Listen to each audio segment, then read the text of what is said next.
Hello दोस्तों, आप सभी का स्वागत है मेरे यूट्यूब चैनल में। आज की कहानी है फितूर इश्क का भाग 27। इधर विशेष की कही हुई बात को सुनकर रुद्र के चेहरे का रंग उड़ चुका था।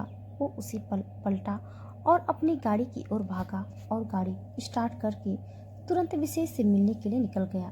इधर रू अभी भी तेजी से सड़क पर गुस्से से दंदनाते हुए जा रही थी।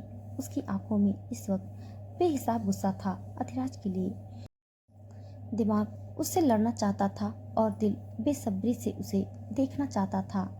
अधिराज की इग्नोरेंस को देख रूह भी अब गुस्सा हो चुकी थी उससे, जिससे उसने ना वक्त देखा और ना दिन।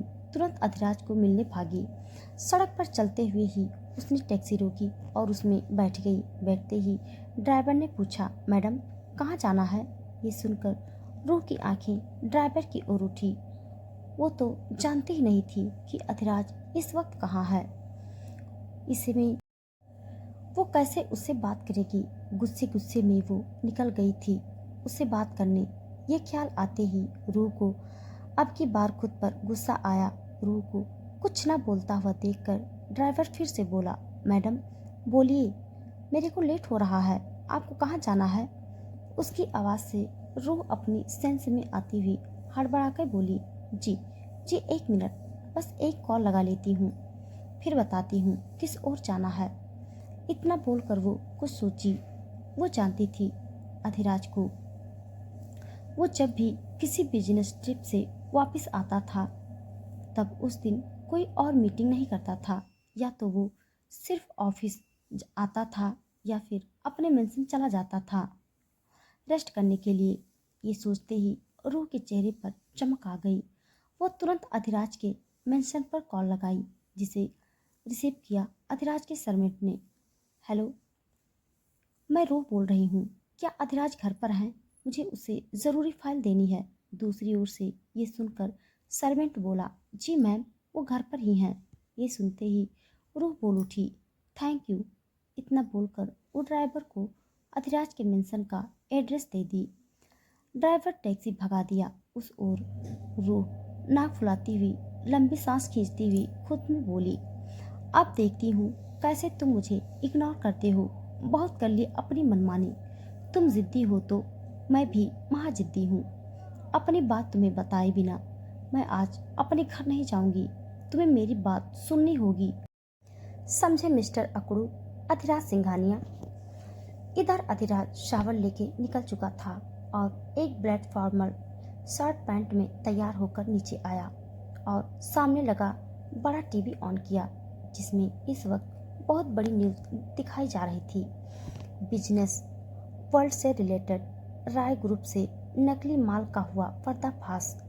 करोड़ों के नकली माल के साथ महाराष्ट्र पुलिस ने मारा छापा रॉय इंडस्ट्रीज पर। रॉय इंडस्ट्री का मालिक विशेष रॉय हुआ फरार। उनकी कंपनी में बनाई गई करोड़ों की नकली दवा का हुआ भंडाफोड़। देश के लाखों लोगों की जान के साथ खेलने के जुर्म में होगी विशेष राय को कड़ी से कड़ी सख्त सजा। ये देखकर अधिराज मुस्कुरा उठा। तभी वो सर्वेंट अधिराज के पास आया और बोला, सर, वो मिस रूह का कॉल था, वो आ रही हैं इधर। ये सुनते ही अधिराज की आंखें चमक उठी। वो उठा और उस सर्वेंट को बोला, ओके, तुम जाओ और दूसरे सभी सर्वेंट को बता दो आज सभी को अभी इसी वक्त से छुट्टी मिल रही है। वो सर्वेंट खुश होता हुआ बाहर चला गया। उसके जाते ही अधिराज अपने रूम में गया और खुद को एक बार फिर से अच्छे से देखा और बालों को सही से सेट करके बाहर गार्डन एरिया में आकर अपना लैपटॉप लेकर बैठ गया रूह के इंतज़ार में। माफ़ कर दो रूह, मैं तुम्हें तकलीफ़ दिया। मुझे लगा वो सही था, लेकिन अब लगता है मैंने गलत फैसला ले लिया था उस वक्त। रुद्र जो अभी बच्चा है वो तुम्हें लेके सीरियस नहीं। ये बात मैं अब अच्छे से समझ चुका हूँ। उसके दिमाग से साथ उन हरामियों ने खेला और रुद्र को हमारे बीच लाकर खड़ा कर दिया। मैं रुद्र से भी बहुत प्यार करता हूँ। वो नादान है, अभी जानता नहीं क्या सही और क्या गलत है। जिस तरह से वो तुम्हें मुझसे छीनने पर तुला है ये सच में उसका एक जिद और ईगो ही है।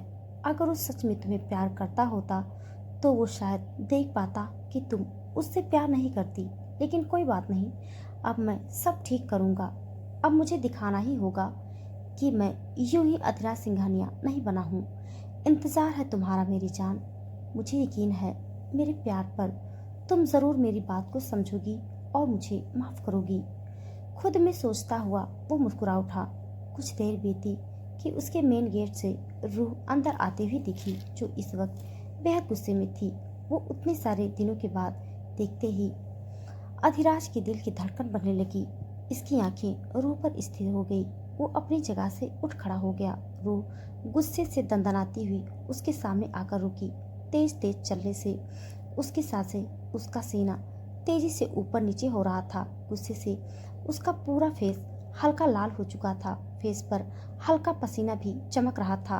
वो गुस्से से चुप सी अधिराज को देखने लगी, जिसे देख अधिराज कुछ पल बीतने पर अपना मुंह खोला बोलने के लिए। रूह, मैं तुमसे। और उसी वक्त चटाक की जोरदार आवाज से गूंज उठी वो जगह। अधिराज कुछ बोले इससे पहले ही रूह ने आगे बढ़कर एक तेज झन्नाटेदार थप्पड़ रसीद कर दिया अधिराज के गाल पर। उसका थप्पड़ इतना तेज था कि अधिराज का मुंह एक साइड हो गया। रूह गुस्से से उसे घूरने लगी। अधिराज हैरानी से रूह की ओर मुड़ा और फिर से बोला, मेरी बात तो। और फिर से दूसरी गाल पर रूह ने थप्पड़ लगा दी अधिराज को। अधिराज हैरानी से चौंक के आप पलक रूह को देखने लगा। इधर रुद्र की गाड़ी पहुंच चुकी थी विशेष की बताई गई जगह पर। ये एक खाली वेयर हाउस था। वैसे तो खाली था, लेकिन अंदर इस वक्त विशेष के साथ कुछ लोग मौजूद थे। रुद्र दौड़ता हुआ अंदर गया। अंदर आते ही विशेष उस पर बरस उठा। बर्बाद कर दिया तेरे उस कमीने दोस्त ने मुझे, कहीं का नहीं छोड़ा उसने मुझे। इतना बोलकर विशेष रुद्र की कॉलर को पकड़ता हुआ गुस्से से दांत पीसता हुआ बोला, तूने तूने ही उसकी मदद करी है ना? सच सच बता, तूने ही उसे सब बताया है ना? सच सच बोल, वरना एक बात कान खोलकर सुन ले। अगर मुझे कुछ हुआ तो मैं तुझे भी लेके जाऊंगा अपने साथ। साले, तेरे लिए मैंने और एलिना ने इतना कुछ किया और तेरे ही दोस्त ने मुझे रास्ते पर ला दिया। ये था तेरा प्लान? बता, वरना अभी के भी मैं अधिराज को तेरी सच्चाई बता दूंगा। फिर तू सोच ले वो तेरे साथ क्या करेगा। रुद्र गुस्से से विशेष के हाथों को झटक के उसे देखता हुआ बोला, मैं क्यों ऐसा करूंगा भला? मैं तो नफरत करता हूँ उसे। मुझे नहीं पता तुम्हारे इस कारनामे में पर्दाफाश किसने किया। मैं तो, रुद्र आगे बोला। तभी एक तेज तर्रार शार्प आवाज आई, अधिराज सिंघानिया, उसी ने किया है ये। और रुद्र उस ओर अपना सिर घुमाया। दूसरी तरफ रूह गुस्से से लाल हो चुकी थी। उसकी बॉडी हल्की कांप रही थी। अधिराज हैरानी से रूह की ओर अपना चेहरा किया। वो भी पहली बार रूह को इतने गुस्से में देख रहा था। रूह की आंखों में इस वक्त गुस्सा और नाराजगी साफ साफ दिखाई दे रही थी। अधिराज 2 पल में संभल कर फिर बोला, रूह, मेरी बात तो सुनो। इतना बोलकर वो रूह का हाथ पकड़ने के लिए अपना हाथ आगे किया कि रूह अपने आप को 2 कदम पीछे कर ली और अधिराज उसे आगे कुछ बोल पाता उससे पहले वो शुरू हो गई। हाथ मत लगाओ मुझे, और मैं तुम्हें ये बताने आई हूँ कि तुम्हारी कंपनी में जो कुछ भी हुआ है वो मैंने नहीं किया, समझे? किसी ने मेरे साइन लेके उसकी कॉपी करवा के उन शेयर्स को बेचा है मार्केट में, और मैं उनको भी बहुत जल्द ढूंढ के तुम्हारे सामने रखूंगी, ताकि तुम्हें पता चले कि जो हुआ उसमें मेरी गलती नहीं थी। और एक बात और। इतना बोलकर रूह अधिराज की आंखों में देख के पूरे आत्मविश्वास से बोली, होगे तुम बहुत परफेक्ट, लेकिन याद रखना ये बात हमेशा कि किसी की भी गलती पर बिना जांच किए उस पर बरस पड़ना किसी प्रोफेशनल बॉस को सूट नहीं करता। जो तुम किए उस दिन इन फ्यूचर किसी और के साथ ना करना, वरना विश्वास उठ जाएगा लोगों का तुम पर से। और ये मेरा इस्तीफा है। ये रिजाइन कर रही हूँ तुम्हारी कंपनी से। इतना बोलकर वो एक लिफाफा अधिराज की ओर बढ़ा दी। फिर अधिराज को एक नज़र देखी। अब उसकी आंखों में हल्की सी नमी उतर आई थी, जिसे वो अधिराज को नहीं दिखाना चाहती थी। वो तुरंत पलटी और बाहर की ओर जाने लगी। अधिराज उसके गुस्से, उसकी नाराजगी को देखकर मुस्कुरा उठा।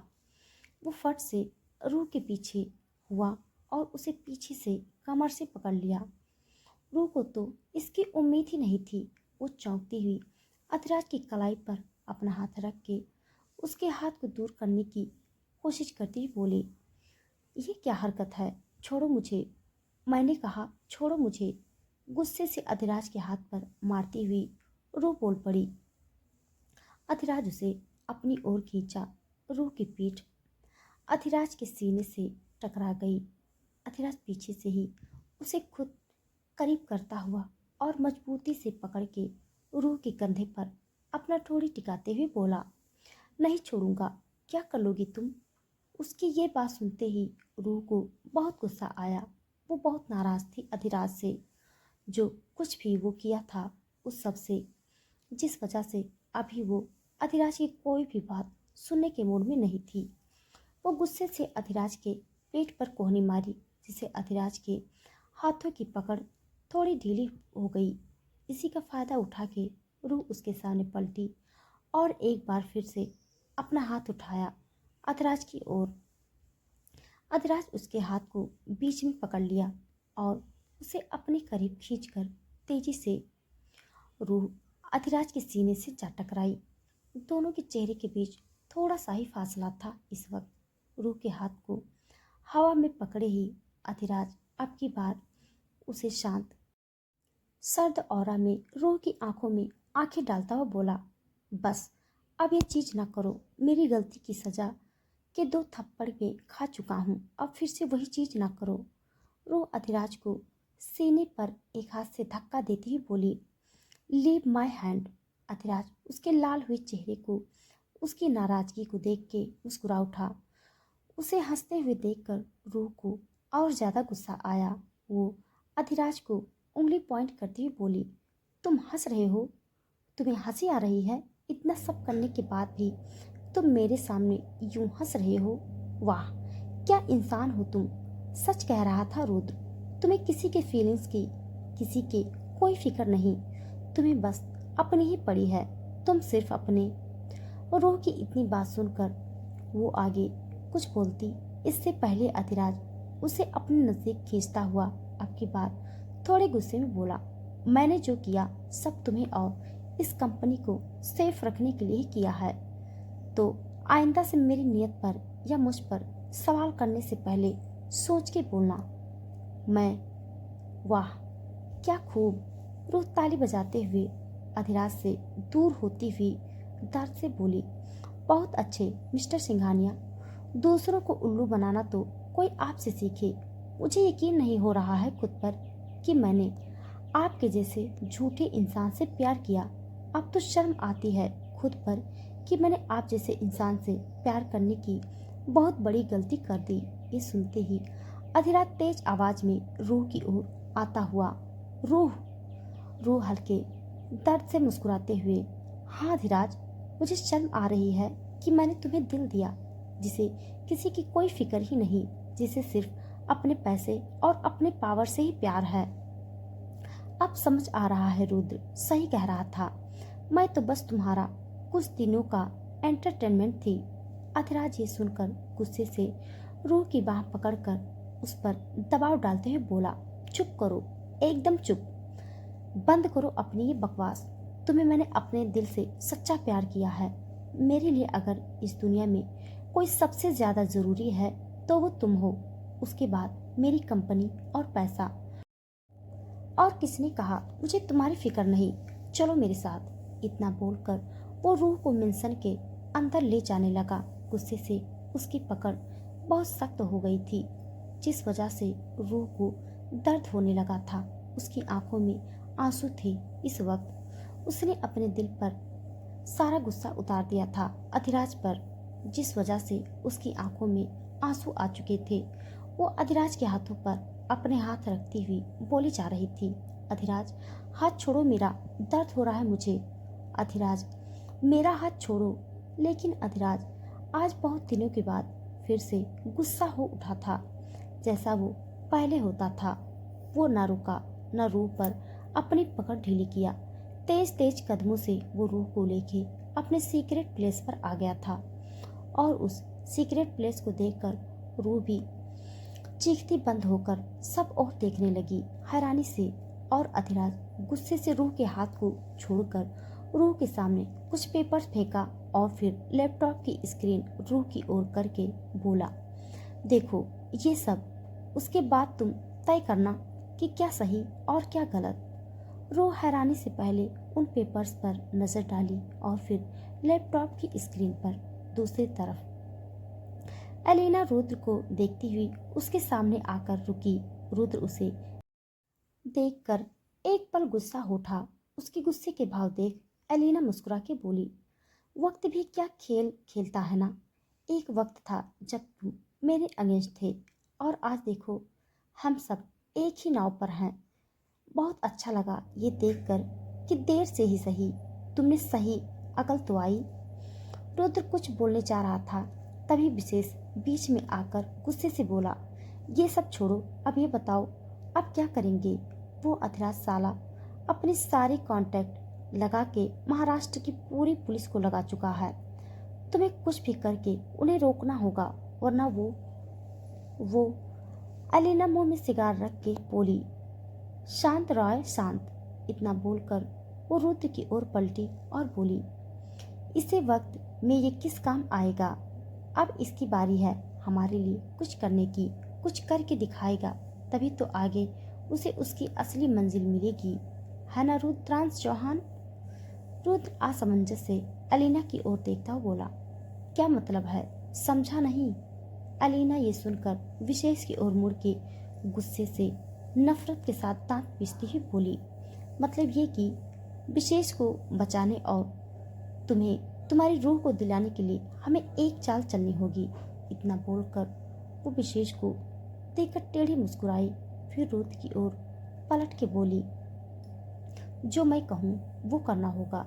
मैं 100% श्योर हूँ हमारी इस चाल से न सिर्फ अधिराज हमारे सामने घुटने टेकेगा, बल्कि वो अपनी कंपनी को तुम्हारे हवाले भी कर देगा। बस तुम्हें जो मैं कहूँ वो करना होगा। रुद्र ये सुनकर अपने आईब्रो उठा के, और क्या प्लान है तुम्हारा।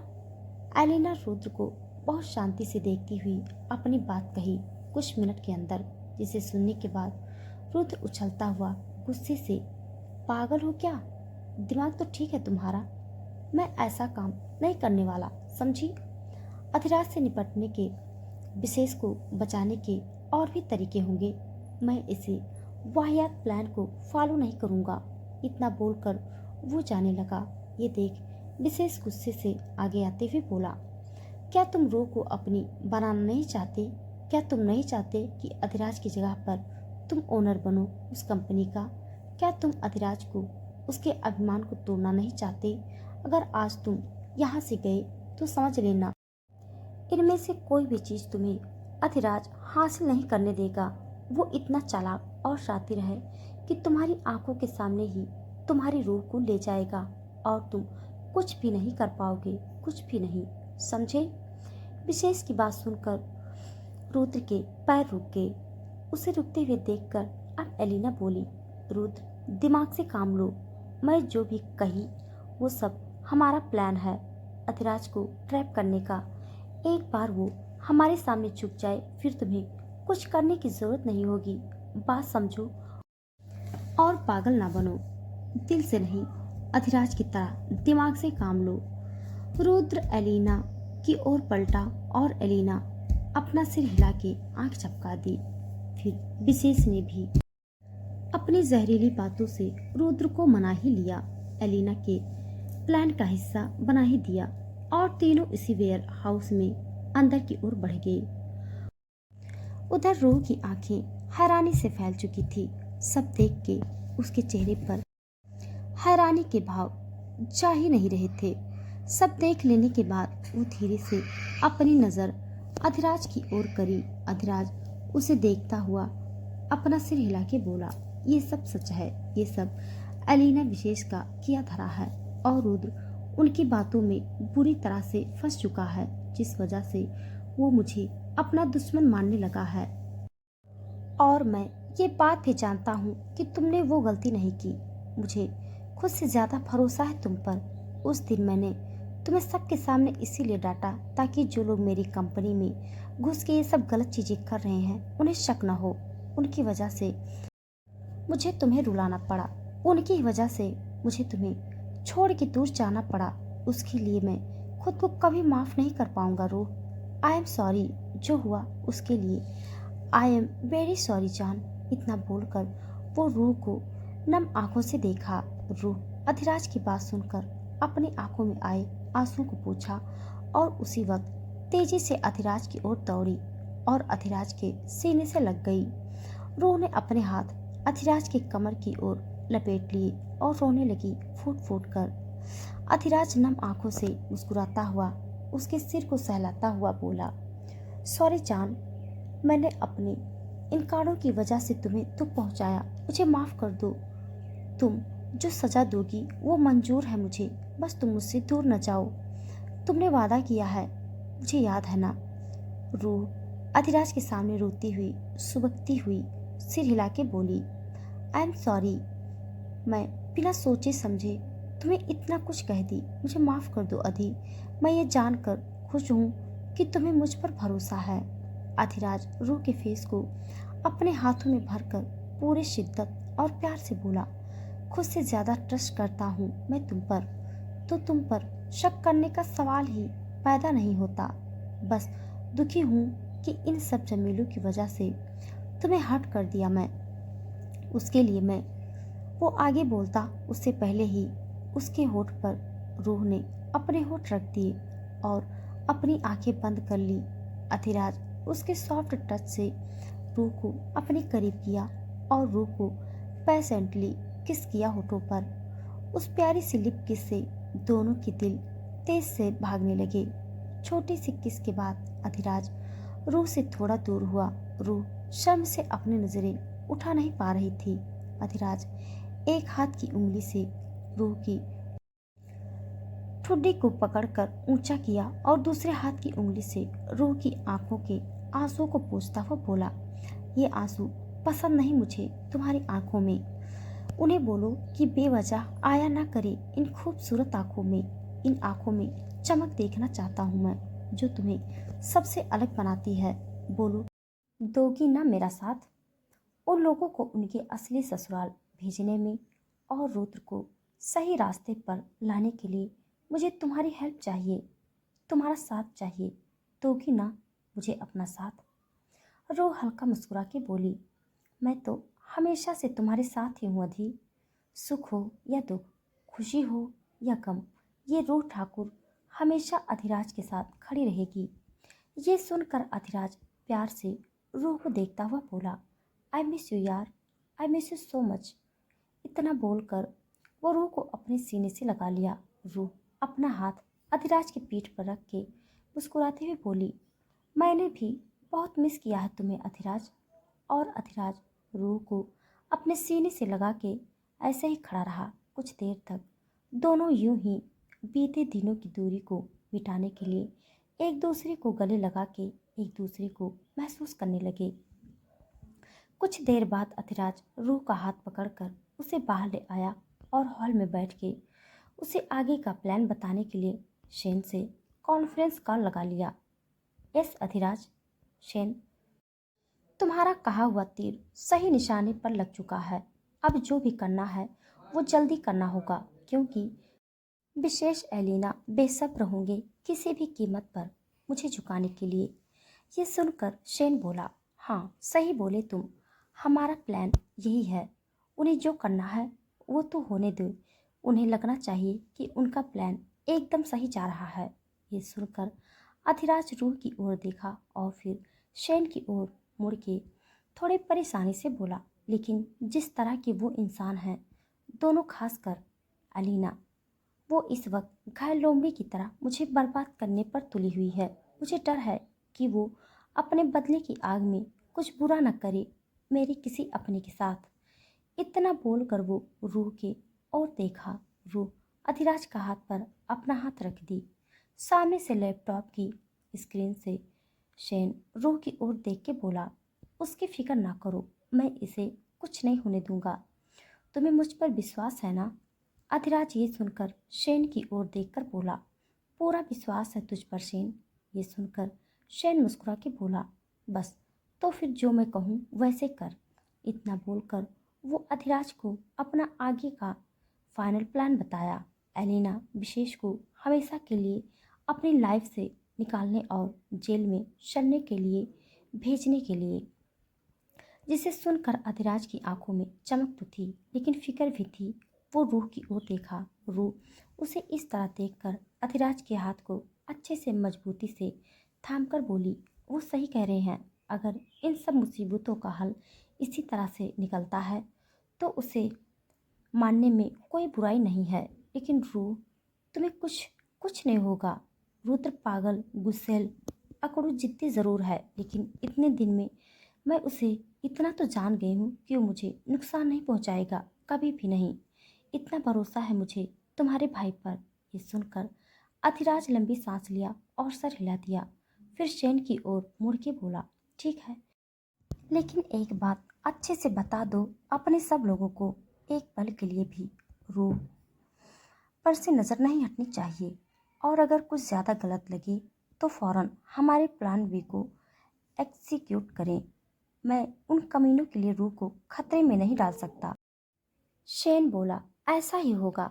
तुम बस प्रिंटेड करो कि तुम अभी भी रूह से नाराज हो, उससे बात नहीं करते, ताकि रुद्र इसी बहाने रूह के साथ रहे और रुद्र के जरिए ही हम एलिना विशेष को पकड़ पाएंगे। अधिराज सर हिला दिया और कुछ देर और बात करके शेन को बाय बोलकर कॉल कट कर दिया। फिर रूह की ओर मुड़ के रूह के हाथों को अपने हाथ में लेके गंभीरता से बोला, यकीन करो, ये आखिरी बार होगा। इसके बाद ऐसी कोई नौबत नहीं आने दूंगा मैं। ये सुनकर रूह मुस्कुरा के हमेशा साथ रहने का वादा किया।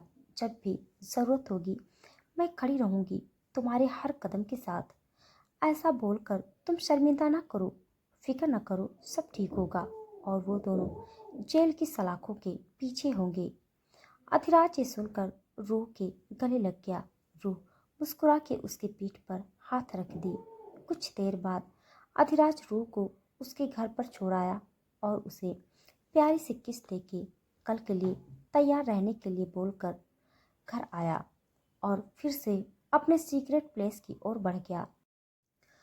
रुद्र निकल चुका था। रूह को अपने साथ काम का बहाना करके उसके पीछे शेन और उसका काफिला भी निकल चुका था। वहीं अधिराज भी उनके पीछे ही था। वैसे तो एलिना और विशेष का पता अधिराज रुद्र का पीछा करके लग ही चुका था।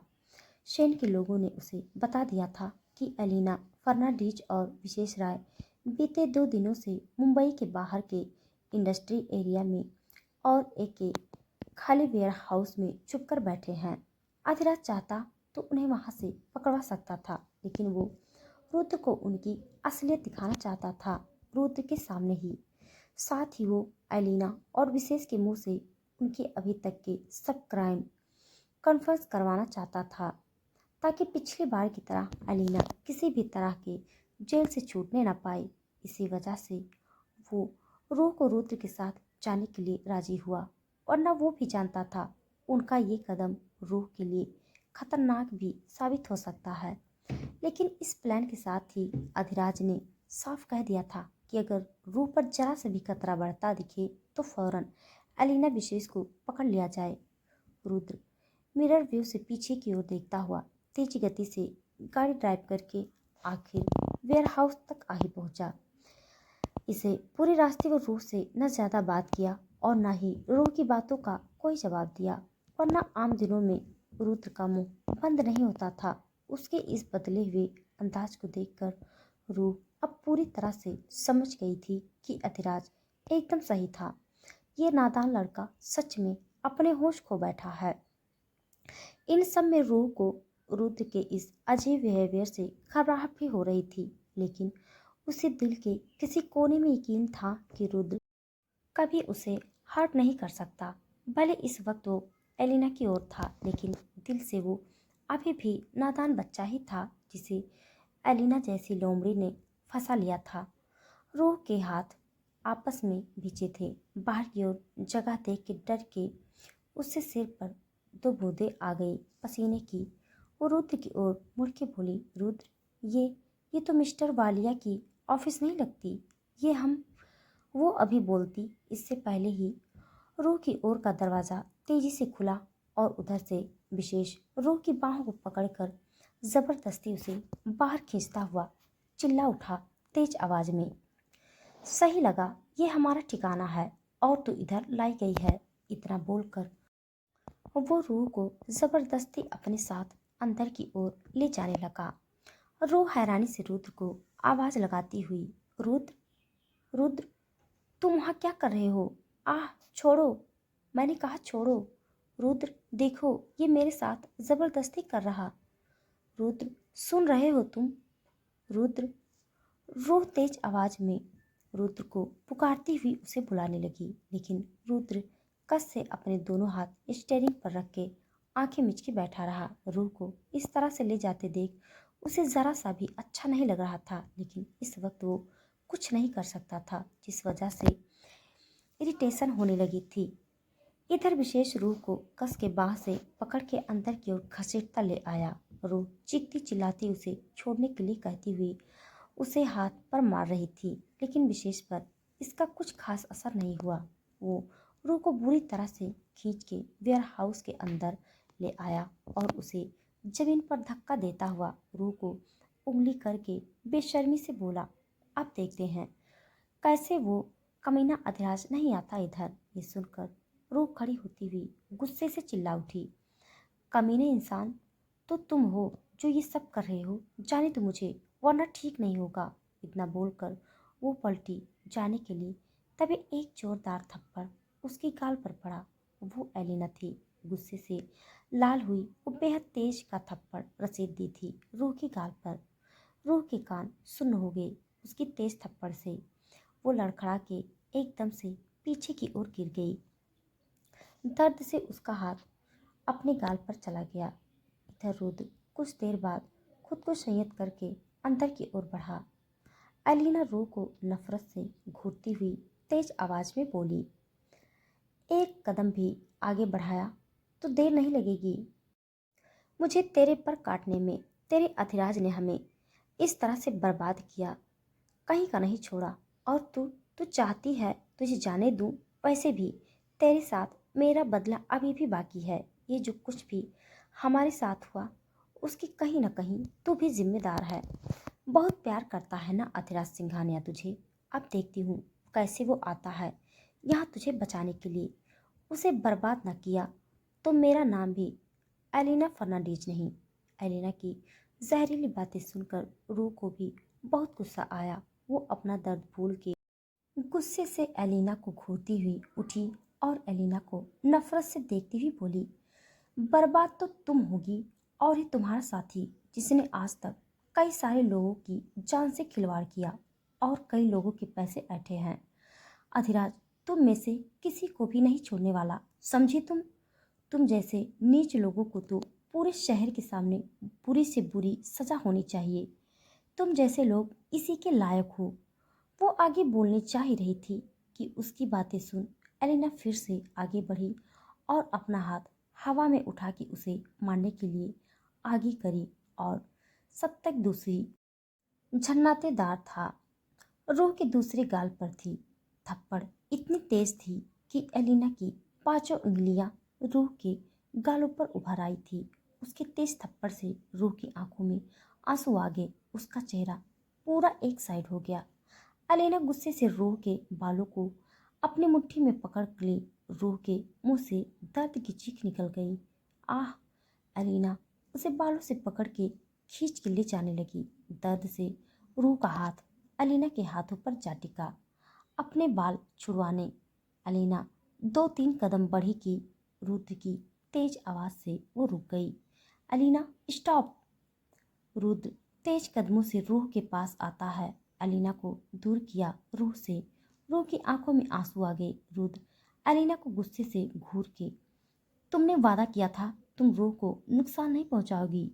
ये सुनते ही रूह हैरानी से रुद्र की ओर देखने लगी। रूह का रिएक्शन देख के एलिना वहां से लगे सोफे पर बैठ के बोली, क्या करूं, इसे देखकर मेरा कंट्रोल ही नहीं रहता खुद पर। ये सुनकर रुद्र एलिना को घूरते हुए, इसे हाथ मत लगाओ, तुम्हें जो चाहिए था वो मैं कर दिया। रूह हैरानी से रुद्र को धक्का देती हुई चिल्ला उठी, रुद्र ये क्या बोल रहे हो तुम किस बारे में बात कर रहे हो। इधर शेन और उसका काफिला उस इंडस्ट्री एरिया में तो पहुंच चुका था, लेकिन आगे रुद्र की गाड़ी का एक कोने से कहीं गायब हो गई। शेन के सर पर बल पड़ गए। ये देखकर वो अधिराज से कांटेक्ट में था। अधिराज जो इस वक्त बहुत गुस्सा हो चुका था, रूह के गले में पहने नेकलेस के जरिए वो सारी बातें सुन रहा था। साथ ही उसने रूह की चीख भी सुनी, जिसे सुनकर उसका दिल डर से भागने लगा। उसे जल्दी से जल्दी रूह के पास पहुंचना था। शेन की बात सुनकर वो शेन को तुरंत समझाया वेयर हाउस का रास्ता, जो थोड़ा उटांग पटांग और अजीब सा था। शेन फौरन उसे इन्फो को फॉलो करता हुआ गाड़ी से निकलकर चुपके से उस रास्ते की ओर बढ़ा अपने लोगों के साथ। साथ ही उसने अपने लोगों को अलग अलग टीमों में बांट दिया। तो दोस्तों आज के लिए बस इतना। इसके आगे का भाग जानने के लिए आप सब मेरे साथ बने रहिए।